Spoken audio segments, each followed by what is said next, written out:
எல்லாரும் வணக்கம். இந்த பிப்ரவரி 21ஆம் தேதி வந்து 2 படம் ரிலீஸ் ஆச்சு. ஒண்ணு வந்து பார்த்தீங்கன்னா, டிராகன். இன்னொன்னு வந்து நிலவுக்கு என்மேல் என்னடி கோபம் அப்படிங்கிற படம். 2மே 2கே லவ் ஸ்டோரீஸ் வந்து பேஸ் பண்ணி வந்துச்சு. அதுக்கு முன்னாடி 2கே லவ் ஸ்டோரின்னு ஒரு படம் வந்துச்சு. அந்த படம் பெருசா பேசப்படல.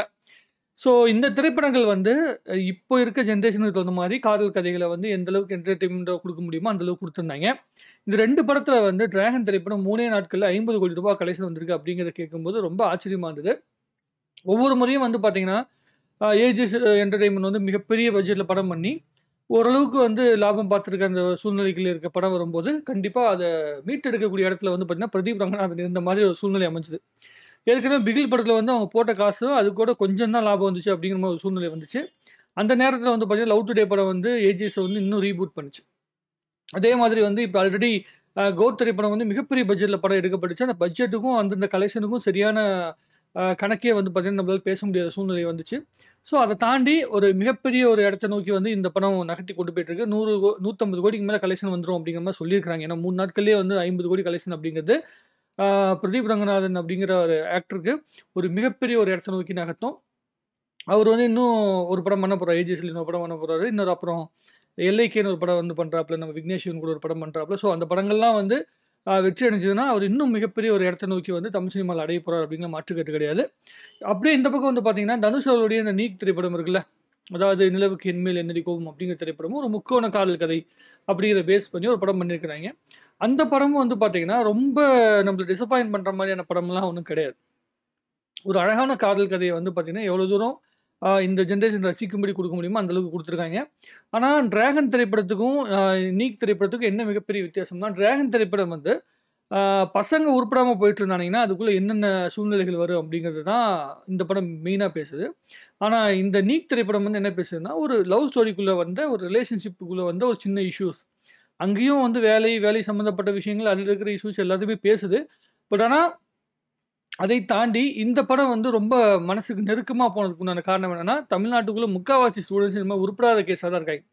அரியர் வச்சுட்டு, வாழ்க்கையில என்ன வேணாலும் பண்ணிடலாம் அப்படின்னு சொல்லி உருட்டிட்டு இருக்கிற அந்த பசங்ககிட்ட, வெறும் அரியர் மட்டும் வச்சுட்டு இருக்கிறதோ, இல்ல காலேஜ்ல மட்டுமே கெத்தா இருக்கிறது மட்டுமே வந்து பார்த்தீங்கன்னா, மிகப்பெரிய விஷயம் கிடையாது.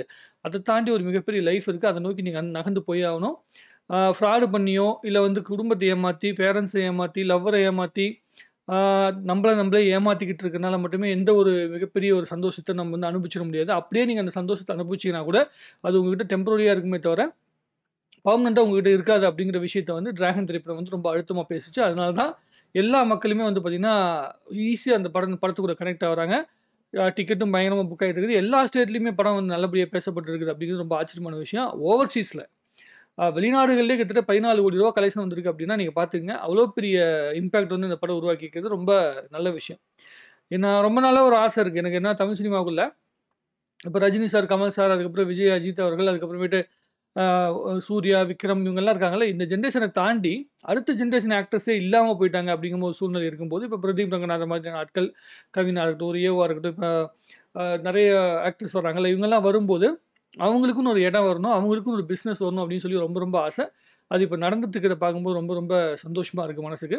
தமிழ் சினிமா ஒரு நல்ல ஆரோக்கியமான இடத்த நோக்கி இத அப்படியே கொண்டு போணும் அப்படின்னு நெனைக்கிறேன். ஒரு விஷயம் நம்ப ஆடியன்ஸ் பண்ணுவாங்க. என்னன்னா, ஒரு படம் ஹிட் ஆச்சுன்னா, ரொம்ப ரசிப்பாய்ங்க. அதுக்கப்புறம் அவங்கள என்ன காரணத்துக்காக அடிப்பாங்கன்னே நமக்கு தெரியாது. இப்ப பிரதீப் ரங்கநாதன் வந்து பார்த்தீங்கன்னா, இனிஷியலா வரும்போது நம்மள மாரி ஒரு மிடில் கிளாஸ் பையனா இருந்து தான் சினிமாக்குள்ள வந்திருக்கிறாப்ல. அவரு ஒரு வெற்றிய வந்து சந்திக்கிறாரு. வெற்றிய சந்திச்ச பிறகு அவங்ககிட்ட நெறைய லூஸ் டாக்லாம் வரும். ஆனா, அதையும் தாண்டி நம்ப வந்து ஒரு ஜெனரேஷன உருவாக்கணும். அவங்களும் லூஸ் டாக் விடக்கூடாதுன்னு வையுங்களேன். இன்னும் கொஞ்ச நாள் கழிச்சு அப்புறமேட்டு நான் பயங்கரமா யோசிக்கிறேன். அப்படி இப்படின்னு நெறைய பில்டப்லாம் குடுப்பாங்க. பட் ஆனா, அது கொஞ்சம் அவங்களும் பார்த்து பேசிட்டு, இந்த ஜெனரேஷன ஒரு ஒரு ஆரோக்கியமான சினிமாக்கான ஜெனரேஷனா உருவாக்கிடணும். இப்ப எப்படி 2012ல வந்து ஷார்ட் ஃபிலிம் மேக்கர்ஸ்ன்னு ஒரு இடத்த உருவாக்கி குடுத்தாய்ங்களோ, அதே மாதிரி இந்த ஜெனரேஷன் ஆக்டர்ஸ நம்ம உருவாக்கி கொண்டு வரணும் அப்படின்னு நான் நெனைக்கிறேன். பிரதீப் ரங்கநாதனோட ரூட் எப்படின்னா, அந்த பசங்களுக்குள்ள இருக்கிற அந்த பேசிக்கான பசங்களுக்குள்ள அதாவது அந்த படிக்காத பசங்க, அதே மாரி இந்த மேன்சன் லைஃபு, காலேஜ்ல லாஸ்ட் பெஞ்ச் லைஃபு, இந்த லைஃப்லாம் வந்து பேஸ் பண்ணி பிரதீப் ரங்கநாதன் தன்னோட லுக்குக்கு தகுந்த மாரி எடுத்து பண்றாப்ல. இந்த இடத்த பண்ண வேண்டிய ஆள் வந்து கவின். கவினுக்கு ஒரு நல்ல ஸ்பேஸ வந்து மக்கள் குடுத்தாங்க. ஆனா கவின் திடீர்னு கதை உள்ள போய் பண்றேன். வித்தியாசமா முயற்சி பண்றேன் அப்படின்னு சொல்லி வந்து கவின் வந்து இந்த படத்துல மாட்டிக்கிட்டாரு. என்ன பிளட்டி பெக்கர் படம்.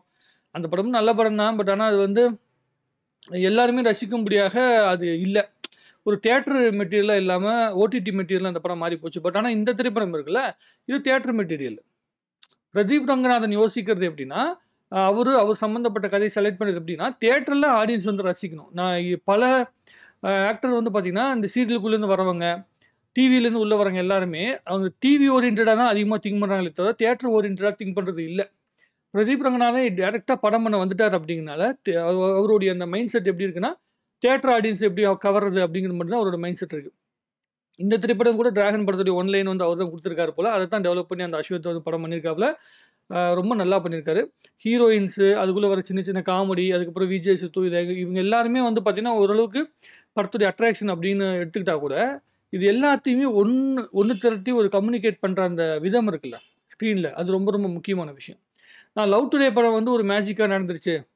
அந்த படத்துடைய கோர் கன்டென்ட் வந்து ஆல்ரெடி ஷார்ட் ஃபிலிம்ல வந்து ரொம்ப ஃபேமஸான கன்டென்ட். ஸோ, அதனால வந்து மிகப்பெரிய ஒரு வெற்றி அடைஞ்சது அப்படின்னு நான் நெனச்சுக்கிட்டேன். பட் ஆனா இந்த திரைப்படத்தில வந்து பிரதீப் ரங்கநாதன் வந்து சில இடங்கள்ல ஓவர் ஆக்டிங் அது மாரிலாம் தோணுனது கூட, அதையும் தாண்டி இந்த கேரக்டருக்குள்ள மக்கள் வந்து கவரக்கூடிய இடத்துல வந்து படம் பண்ணியிருக்காங்க. ஸோ, அதனால இந்த ஜெனரேஷன் மக்களுக்கு புடிச்சிருக்குது. இன்னும் நெறைய திரைப்படங்கள் இந்த மாரி வரணும் அப்படின்னு நான் எதிர்பார்க்குறேன். இந்த வெற்றி இது மட்டுமே பத்தாது தமிழ் சினிமாக்கு. இன்னும் பெரிய பெரிய வெற்றிகள் அடையணும். ஒரு சாதாரண படம் வந்து இப்ப கடைசி இந்த மாதிரியான வெற்றிய வந்து நம்ம கடைசி விவசாயி மாதிரியான படங்களுக்கும் குடுக்கணும் அப்படின்னு நான் எதிர்பார்க்குறேன் நானு. ஒரு 50 கோடியாச்சும் கலெக்ஷன் வரணும். ஒரு 10 கோடி போடுறாங்கன்னா ஒரு 50 கோடி கலெக்ஷன் வரணும். அப்படின்னா மலையாள சினிமால வந்து ஹிட் வந்ததுனால தான் மலையாள சினிமா ஓரளவுக்கு இன்னும் வந்து ஒரு ஹெல்த்தியான இடத்த நோக்கி, நல்ல கதைகள நோக்கி வந்து நகர்ந்துட்டு இருக்கு அப்படின்னு நான் நெனைக்கிறேன். ஸோ, பார்ப்போம். இது எந்த அளவுக்கு போகுது அப்படின்னு சொல்லிட்டு. உங்களுடைய கருத்துக்கள் எதுவா இருந்தாலும் சரி கமெண்ட்ல போடுங்க. இந்த 2 படத்துல எந்த படம் வந்து நீங்க தாராளமா போய் எடுத்தோனே போய் தியேட்டர்ல பார்க்கலாம் அப்படின்னு என்ன கேட்டீங்கன்னா, டிராகன் பாருங்க. பார்த்து முடிச்சுட்டு அதுக்கப்புறம் டிக்கெட்ஸ் நெறைய ஃப்ரீயா தான் இருக்கும். அதுக்கப்புறம் நீக்கும் பாருங்க. 2 திரைப்படங்களுமே வந்து நல்ல திரைப்படங்கள் தான். 2மே மோசமான திரைப்படங்கள் கிடையாது. பார்ஷியலி மோசமா இருக்கும். பார்ஷியலி பெட்டரா இருக்கும்.